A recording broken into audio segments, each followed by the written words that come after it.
Assalamualaikum warahmatullahi wabarakatuh. Bismillah walhamdulillah wassalatu wassalamu ala rasulillah Sayyidina Muhammadin ibn Abdillah al-qaimi bihaquqil ma dhaqat illa farrajah Allah wa ala alihi wa sahbihi wa man tabi'ahu wa wala hawla wa la quwwata illa billah wa ba'd. Saudara-saudara sekalian, muslimin dan muslimat rahimakumullah. Malam ini kita akan melanjutkan bab tasawuf, menjelaskan tentang zuhud dan qanaah. Dalam tasawuf terdapat ajaran mengenai zuhud dan qanaah. Apa itu zuhud dan apa itu qanaah? Kita perlu faham. Zuhud ialah memilih kehidupan sederhana walaupun dikurniakan rezeki yang luas, walaupun dia orang kaya. Orang yang zuhud lebih mengutamakan akhirat daripada kehidupan dunia. Ini akan membawa ketenangan dan ridha atas pemberian Allah Subhanahu wa ta'ala. Yang kedua, qanaah. Apa itu qanaah? Qanaah ialah merasa cukup dengan apa yang dimiliki dan ridha atas pemberian Allah walaupun sedikit. Ia merupakan mata rantai dari sikap zuhud. Sungguh berbahagialah orang-orang yang masuk Islam, rezekinya cukup dan Allah menjadikannya qanaah dan ridha atas segala karunia Allah Subhanahu wa ta'ala. Ini mafhum hadis dari riwayat Sahih Muslim. Saudara, ada 3 hal yang menyelamatkan. Ini perlu dijaga. Apakah yang pertama? Yang pertama, takut kepada Allah Subhanahu wa ta'ala. Yang kedua, berlaku adil. Dan yang ketiga, hidup sederhana. Thalathun munjiyatun, 3 perkara yang menyelamatkan. Khasyatullahi fis sirri wal alaniyah, wal adlu fir ridha wal ghadab, wal qasdu fil faqri wal ghina. 3 perkara yang menyelamatkan, yaitu takut kepada Allah di waktu sendirian ataupun berada di halayak ramai, berlaku adil di waktu tenang maupun sedang marah, dan yang ketiga, hidup sederhana di waktu miskin ataupun kaya. Ini penting, fikir-fikir dulu. Yang pertama, kita takut kepada Allah di mana saja berada, merasakan dirinya itu diperhatikan Allah Subhanahu wa ta'ala, baik tutur katanya maupun penampilannya. Dan yang kedua, ini adil. Ibu bapak adil kepada anak-anaknya, suami adil kepada istrinya, istri adil kepada suaminya, dan adil kepada tetangganya, adil kepada keluarganya, dan adil di dalam menentukan pembagian harta. Misalnya seperti ibu bapak mau membagi hartanya, apakah itu dibagi sebelum meninggal dunia, namanya hibah, mesti adil.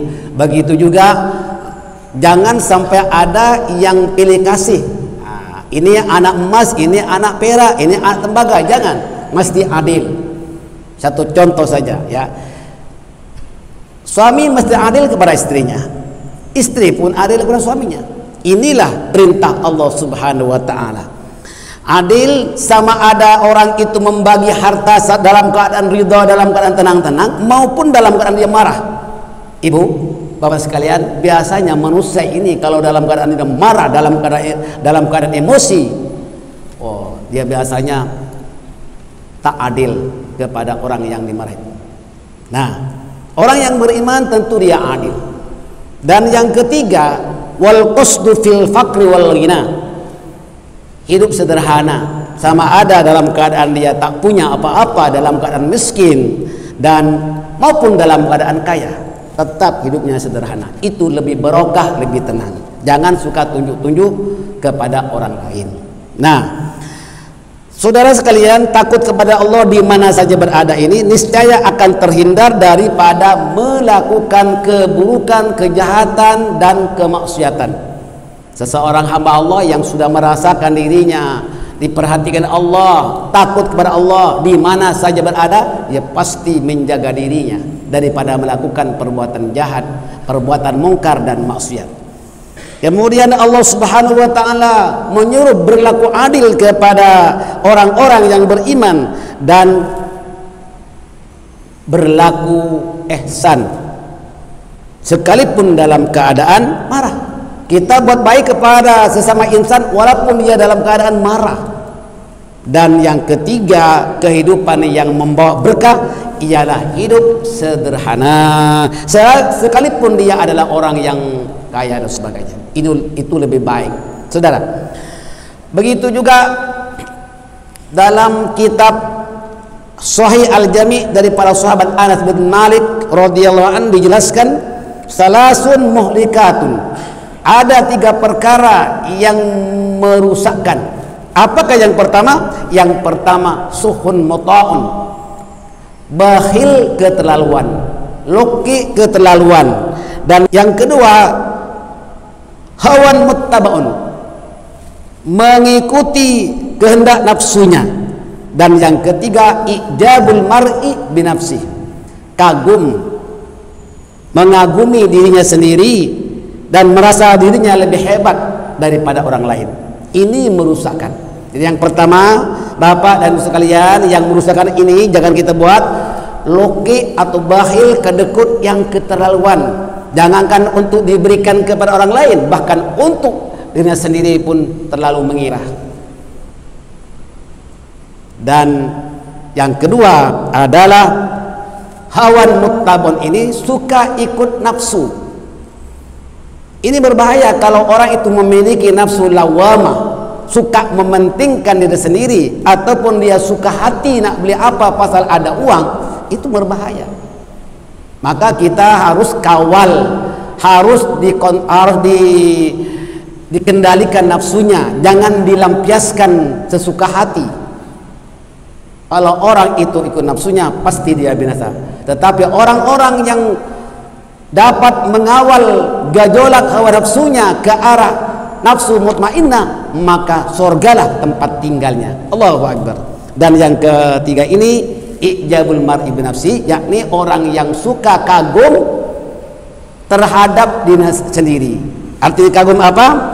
Yang mengagumi, mengherankan tentang kebolehan, tentang kepandaian diri sendiri, merasakan dirinya lebih baik daripada orang lain. Ini juga membinasakan sesuai dengan tuntunan ilmu tasawuf, seperti mana juga di dalam Al-Quran maupun hadis Nabi Muhammad sallallahu alaihi wasallam. Saudara, pada satu ketika datang seorang lelaki menghadap Rasulullah sallallahu alaihi wasallam lalu berkata, "Wahai Rasulullah, tunjukkanlah kepadaku suatu amal yang apabila aku lakukan niscaya Allah kasih kepadaku dan manusia pun kasih kepadaku." Lalu Rasulullah sallallahu alaihi wasallam bersabda, "Izhad fid dunya yuhibbukallah, wazhab fima fi aidin nasi yuhibbukan nas." Berzuhudlah di dunia, niscaya Allah akan mencintaimu, dan berzuhudlah dari apa yang ada di tangan manusia, niscaya manusia mengasihimu. Ini bermakna pola hidup orang yang zuhud lebih mengutamakan akhirat, tetapi tetap berusaha mencari rezeki, beramal soleh, dan tidak suka meminta-minta kepada orang lain. Apa yang ada dia gunakan. Maka apa saja yang dimiliki oleh orang yang zuhud ini sanggup diberikan kepada orang lain walaupun diri sendiri itu memerlukan. Ini luar biasa. Ya, kadang-kadang orang itu mau membagi sesuatu kepada orang itu mikir banyak sih, mengira kan. Tetapi karena dia mempunyai jiwa zuhud, dia mementingkan orang lain daripada dirinya sendiri. Ini Rasulullah sendiri telah pun memberikan contoh teladan kepada umatnya. Pada suatu saat datang orang pengemis berada di depan pintu Rasulullah SAW. Lalu Rasulullah bertanya, "Ya Aisyah, ada apa di rumah? Hal fi ta'am, ada makanan, ada apa-apa barang yang nak bagi kepada orang pengemis ini?" Tak ada apa-apa ya Rasulullah. Subhanallah, baginda Rasul menghadiahkan kulit kambing memang untuk sholat. Padahal itu diperlukan oleh Rasulullah untuk digunakan sholat, dibagi kepada orang itu. Oleh karena tidak ada apa-apa yang dibagi. Artinya apa? Orang yang sudah sampai di pintu rumahnya, pengemis yang memerlukan apa-apa yang ada di rumah dibagi oleh Rasulullah SAW. Itu yang dinamakan mementingkan orang lain, walaupun diri kita sendiri memerlukan. Ada tak di antara jemaah kita yang sudah mempunyai sampai kepada makom ini? Artinya apa? Tidak menyanyiakan permintaan orang lain, apalagi sudah pun berada di depan rumah. Ini luar biasa sudah. Ya, satu contoh saja, dulu-dulunya kan ada saja orang ketuk pintu. Kenapa? Jual kerupuk. Kalau satu harganya $4. Kalau beli 3, $10 misalnya. Kita tengok, oh orang jualan, jangan buka. Itu tidak baik. Macam seolah-olah mau menyanyiakan orang, padahal dia sudah sampai di pintu rumahnya kan. Bermakna rezeki dia sudah ada, jelas ada di rumahnya. Sekiranya tuan rumah itu pemurah, kan begitu. Walaupun di rumah itu banyak kerupuk, tiap-tiap kerupuknya kabinetnya penuh dengan kerupuk sekalipun, tapi karena ingin membantu, tak menyanyiakan orang yang sudah sampai di depan pintunya, maka dia akan beli. Berapa? Kalau $10 dapat 3, beli sama 3. Bukan niat apa? Niat membantu. Dan niat tidak menyanyiakan orang yang datang ke depan pintunya. Betapa susahnya orang itu angkat dari tingkat bawah sampai ke atas, dibawa lagi, kan kasihan juga sih. Nah, insya Allah barokah rumah tangga itu. Jangan menyanyiakan orang yang memerlukan bantuan, dan jangan menahan hak orang. Inilah orang zuhud namanya. Mudah-mudahan saudara-saudara sekalian menjadi ahli surga. Amin ya rabbal alamin.